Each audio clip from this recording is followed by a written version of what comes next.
ब्रह्मचारिणी, ब्रह्म में चर्या करने वाली। किस में चर्या करने वाली? ब्रह्म में। ब्रह्म यानी क्या?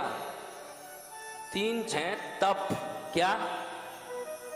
इसलिए तप करने वाली पार्वती ब्रह्मचारिणी। तो क्या मेरे पिता पर्वतराज हैं? तो क्या? लेकिन अब मुझे तप करना है। क्या कर? मेरे शंकर महायोगी हैं, तो मुझे भी ब्रह्मचारिणी बन के महायोगिनी बनना पड़ेगा, तब मेरे शंकर आएंगे। मुझे क्या बनना? योगिनी बनना पड़ेगा। अपने कान की बाली खोल के रख दी। माँ मना कर रही है, मत कर बेटा, ये मत कर। छोटे अविकसित कमल को बाली के रूप में कान में लगा लिए। 2 बाजूबंद के रूप में 2 बड़े बड़े कमल के नाल को घुमा के 2 कमल लटका लिए। गले में भी कमल के फूल की डंडी को लटका के कमल के फूल का ही नेकलेस बना लिया। और कमर बंद भी कमल की ही डंडी को लगा के कमल लटका के बोलती है, माँ गहने जरूरत नहीं है कि रत्नों के हीरों के हो, हमारे मन को श्रृंगारित करें और स्वच्छ करें, उसी को गहना बोलते हैं। स्वयं शंकर जी जिस पर विराजमान होते हैं वो पद्म को मैंने गहना बना लिया। माँ इसका गहना पहनूंगी मैं।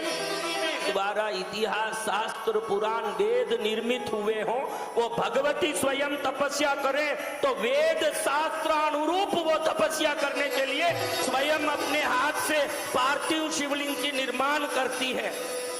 क्या करती है?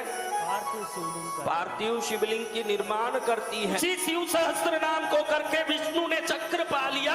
मैं तो आपके ही पाके रहूंगी, इसलिए ये कमल पूजा करती हूँ। सोचो, 1000 वर्ष तो फल खाए, 100 वर्ष तो जल पिए, फिर 3000 वर्ष जमीन में गिरे हुए बेल पत्ते हो, तोड़ूंगी नहीं, क्योंकि ये मेरे महादेव के पत्ते हैं, इसको मैं नहीं तोड़ूंगी। सूखा जमीन में गिरा हो वो खाऊंगी। 3000 वर्ष तक सूखे बेल पत्ते खाती रही और फिर वापस 3000 वर्ष पूरे हो गए, कुल मिला के 4100 वर्ष पूरे हुए।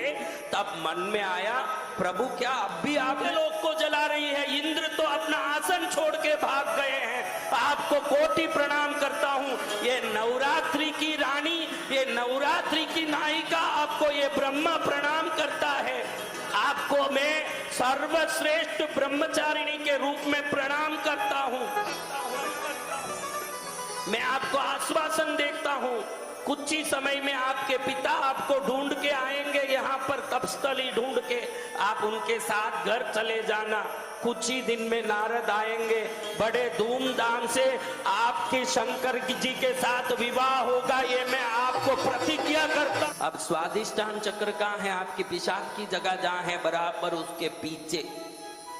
ये पिशाच की जगह ही जन्म मरण का कारण बनता है। वहीं से पुत्र जन्म लेता, पुत्री जन्म लेती है। वहीं देखो भगवती ने, ब्रह्मचारिणी ने स्थान पाया है।